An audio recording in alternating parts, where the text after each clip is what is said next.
You're watching IKTV. This is Unrendered, and this is Decision 2015. My guest on this edition of Unrendered is the Prime Minister of St. Vincent and the Grenadines, Dr. the Honorable Ralph E. Gonsalves. Of course, you can follow us on Twitter at iConcepts. Dr. Gonsalves, in as much as you chose to bring Shakeen's poem into what you're talking about in the last segment, and of course it is in the book, you actually used it to illustrate, restate or reinstate your argument, your narrative. And I'm going to read just the last part of it, where Shakeen says, to ask why I don't dream in the same language I live in. I must rise up among syllables of my parents in the land which I am, and form a whole daughter, a whole son, out of the compromise which I am. To understand history, I have to come home. So, is Shakeen talking about a metaphorical place where when he says home, I have to come to myself, or you have to come to yourself? Or is he talking about a physical space? My understanding of the poem and the thrust of it, and if you read the earlier part, he's talking about you have to come home to yourself, and we have to come home to our collective beings. We are compromises. We are not absolutes. And that we have to understand many, many things about our past. And we have to understand it through, we have to ask our grandparents and our parents. And we have to examine the very language we use and what we dream in. And all these issues of complexities, we have to, out of the fracture of the past and even the present, we have to make a whole out of the compromises, out of the compromise which we all are. And leadership is important in that. We're going to get on to... Organization is important. The productive apparatus. Leadership is a critical factor, particularly in small societies like ours, where you do not have the kinds of deep rationalist bureaucracies as you have in a larger country with a longer history of rationalist government, like the United Kingdom, for instance, and Holland, and France, and Germany, and China, and Iran. No, I'm giving you, and the United States of America, I'm giving you different societies, and some people may be surprised when they hear Iran. You read the book of Daniel, you meet Persia, right? So which is what Iran. Persia. That's Persia, and that's a civilization 6,000 years old. The same thing with Iran, with Iraq, and also with China. And this is why it was such an act of monumental arrogance to think that you could create a society, Iraq that is, in your image and likeness out of the United States. If you get rid of Saddam Hussein and bomb parts of it, to thy kingdom come. It doesn't happen like that. There is something real among people, and they have their histories in their head. They have their relationships with other people in their civilization, at home and abroad. And therefore you have to be more circumspect and measured in your approach to peoples generally. What happened to the Grenada Revolution? And I mean, that may seem like a question out of nowhere, but my reason for asking is that in this, and let's take it back now to the Caribbean, in this Caribbean civilization as you define it, the recent event of the Maurice Bishop-led coup and the subsequent invasion of the same imperial... I mean the Bernard Court-led coup? No. We're talking about how Maurice Bishop came to... the revolution, yes. The revolution, okay. right? The Grenada Revolution. Okay. How he came to power. Yes. And the subsequent coup by Bernard Court and the invasion by the US and right. The burial of the revolution, which had in fact been killed by the revolutionaries themselves. What happened? There are several things, but in the context of our discussion, the Grenada Revolution had an insufficient Caribbean center of consciousness. They borrowed and crudely applied doctrines from elsewhere, and they borrowed them secondhand. Marxism came out of Germany and Britain, Marx and Engels. Right. Lenin came to power in the Soviet Union. And then, of course, Stalin caricatured both Leninism and Marx. But the Grenada Revolution, many of the leading lights received the caricature, the bastardized version, and seek to apply it like Holy Writ without a Caribbean center, without an understanding of your own peoples. Like it was a physicist in a laboratory seeking to manipulate atoms. So that's the first point. This is, I'm not cutting you, but this is the same thing you refer to, or almost the same thing you refer to, when you talk about the invasion of Iraq. Yes. Where you have to understand the peoples who occupy that space. Absolutely. And their history. Absolutely. So you're saying the Grenada Revolution, you have hoisted on people. Yes. A set of borrowed ideas. Yes. But without a thorough understanding. And without it having root. Rooted in the people to which it applies. The second thing is that there were too many persons who occupied positions of leadership who were immature as personalities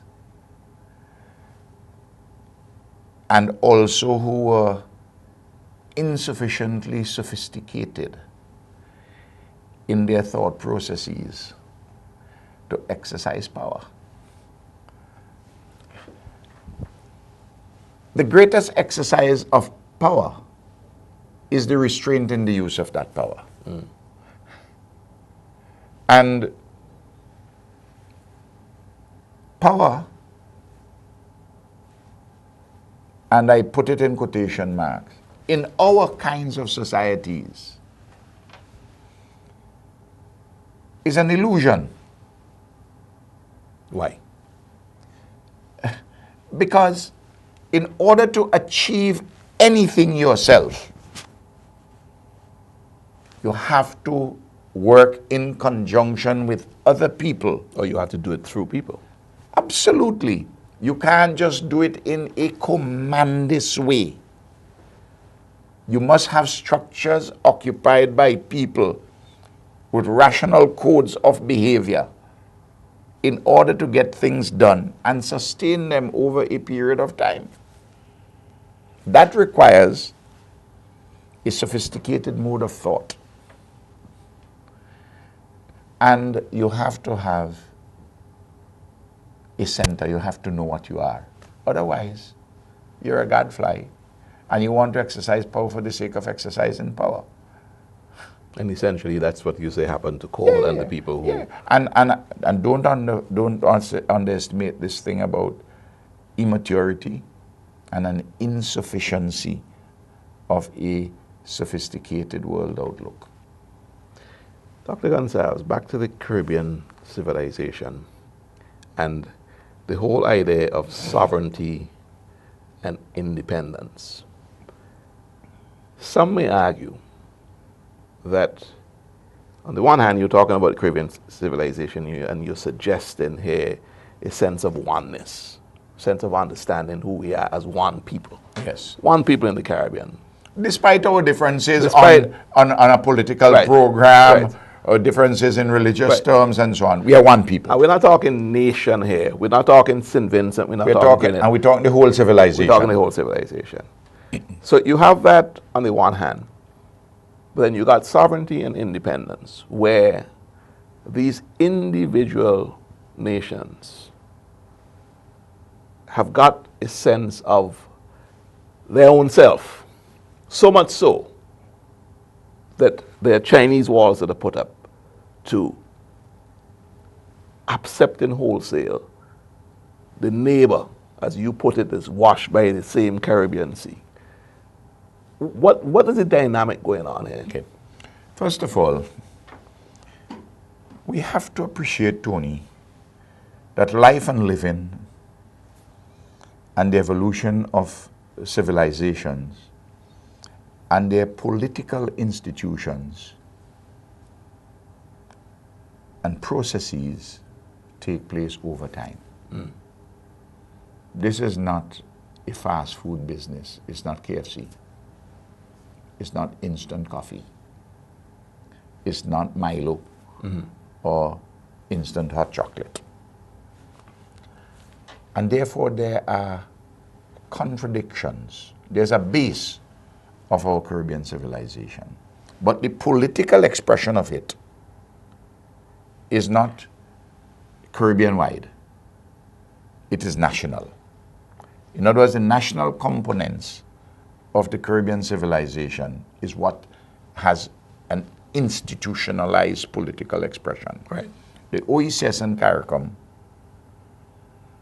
are mechanisms through which we are seeking to make manifest through public policy this Caribbean civilization and this sense of oneness. But it is being done haltingly. It is being done in many cases amidst a host of contradictions. But yet, there is an ongoing quest for it. Is it too slow a process? Well, Are we going to run out of time?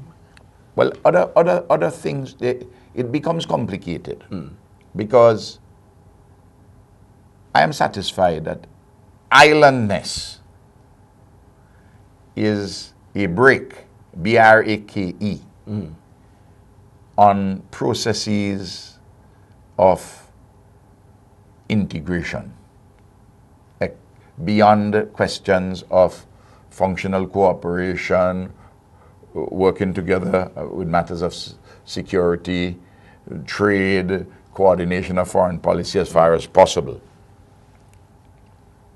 Free travel to some extent. Free movement of goods and that sort of thing. Yes. Because islands are peculiar. In St. Vincent, there is in us an inward gaze. Look around, islands tend to give you that inward gaze intensively. But yet, because we are islands, we must have an outward look. Yes, because if you take the metaphor, there's always the horizon. We're always there's always a view of the sea and the horizon. Absolutely. So there is a tension between the outward look and the inward gaze. And the resolution of that tension, or the fashioning of some kind of a compromise between those tensions, is part of the process of having the integration for the political expression of the civilization. Let us do by comparison. Britain is an island, and it is going to Europe, to the European Union, kicking and screaming in the way in which several other islands across the world in integration processes going kicking and screaming. Right. So I make that point. So the discussion of the civilization has to take account of several other things within it as we go forward. Remember I talked just now about the Chinese civilization of 6,000 years. Iraq and Iran. And Persia, yes. 6,000 years approximately. We are a relatively young civilization. 500 years, less than that. But we are moving with a great deal of rapidity. The peoples who occupy, who are in permanent ownership of the landscape and seascape of the Caribbean, peoples from where we all have come, have longer histories of organized civilizations than we have had. But you have said, and I take that point, but you've said in one of your essays, I think it's the same essay on sovereignty and independence, I stand to be corrected, but you said that a lot of what derails, you didn't use that word, or tangentially puts the whole idea of integration where it is the local issues, the leaders, and I'm not just talking about the political leaders, the leaders, the community leaders and so on, grappling with the local issues, so much so where it is difficult to see beyond that. Yes, the integration thing becomes a back burner issue. Yes, that happens quite a lot. How do you get past that? Well, first of all, you have to make sure that the program which you have has to be linked across the region.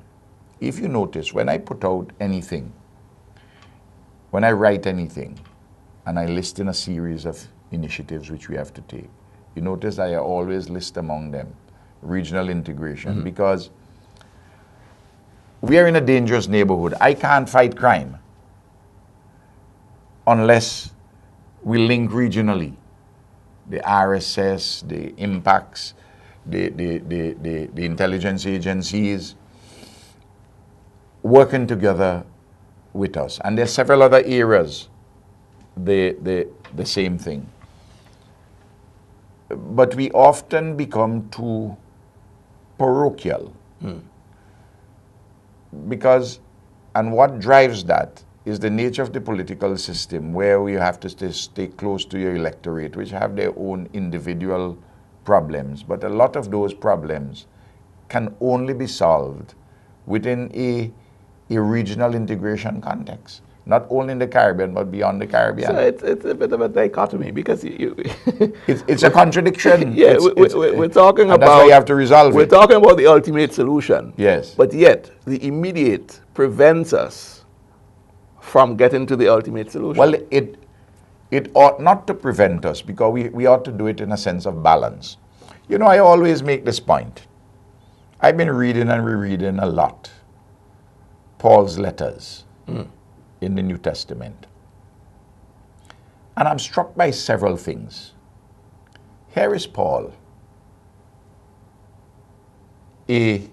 born in Roman territory, a Roman, but a Jew. Was not a believer. He was on the road to Damascus. The blinding light came, he becomes a believer. And what is his mission? His central mission is to spread the teachings of Christ, not to the Jews, but to the Gentiles. Now, he comes with many things contradictory, but what is important about Paul? He has a message, but he is a practical man in the presentation and the execution of that message, and does it with balance, which is always necessary in life. Think about this. You think a Gentile would have been able to preach to the Gentiles in quite the same way as Paul, a Roman, in that particular context, who was once an executioner of Roman policy, done it? So it's as though he has to transcend many things, including the several contradictions, to carry out a mission. Of course, we must always add that this mission was one which was provided to him divinely. Right. But yet, you notice all the time that he was so practical and balanced in the doing of his work. He's making changes from the law to grace, from Mosaic teachings on matters of dietary questions and all sorts of other things, to a new dispensation, a new covenant. And someone as revolutionary as Paul has lessons for us as to how we should go about our work, practically, with balance, but yet with a vision. But in the time when you're doing it, sometimes people, well, not sometimes, people are sniping at you all the time and wanted to hold you back from reaching this particular vision, achieving it. And in fact, some of the persons who will benefit from it are in fact against you, against him. As in fact, when you read his book, Paul's letter to the Ephesians, because Ephesus was a peculiar place in colonial Rome. So I draw that, yet I come back to the question of leadership. Paul was able to achieve it significantly because of the quality of his leadership. On that note, we're gonna take this segment out. When we come back, it's going to be our last segment, and we're going to talk about leadership. And we're going to use the last essay in your book, which is on, well, it's a lecture that you gave in commemoration at university. Yeah, Sir Frank Worrell. The 17th Sir Frank Worrell Memorial Lecture. Memorial Lecture. So we're going to hit that question of leadership in our last segment, using the references of the achievements of Sir Frank Worrell. Yes. This is Unrendered on IKTV. My guest is Dr. the Honorable Ralph E. Gonsalves, Prime Minister of St. Vincent and the Grenadines.